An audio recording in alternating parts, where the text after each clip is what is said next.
নমস্কার বন্ধুরা, রুবিস কিচেন ব্লগসে সবাইকে স্বাগতম। চলে এসেছি নতুন আরেকটা রান্নার রেসিপি নিয়ে।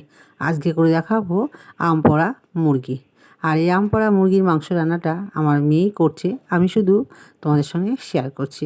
প্রথমে আম, পেঁয়াজ, রসুন, লঙ্কা সব পুড়িয়ে নিয়েছে, নিয়ে তার একটা পেস্ট বানিয়ে নিয়েছে, সাথে পেঁয়াজও আছে। আর এদিকে মুরগির মাংসটা ম্যারিনেট করে রেখেছে হচ্ছে গোলমরিচ, সাথে হচ্ছে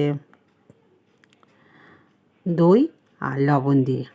তারপরে ওই মশলাটা পেস্ট করে নিয়ে ওই মাংসের মধ্যে দিয়ে মেখে নিয়ে কড়াইতে তেল দিয়ে গরম মশলা ফোড়ন দিয়ে মুরগির মাংসটা ভালো করে কষিয়ে নিয়েছে, যেভাবে আমরা নর্মাল মুরগির মাংসটা কষাই। ওপর দিয়ে একটু মিষ্টি দিয়ে গরম মশলা দিয়ে নামিয়ে নিয়েছে। এই হয়েছে আম পোড়া মুরগির মাংস। কেমন হয়েছে অবশ্যই কমেন্ট করে জানাবে। আর খেতে দুর্দান্ত হয়েছিল। আমি পুরো ভিডিওটা একদিন লংটা তোমাদের সাথে অবশ্যই শেয়ার করবো। চলো এখন এই পর্যন্ত।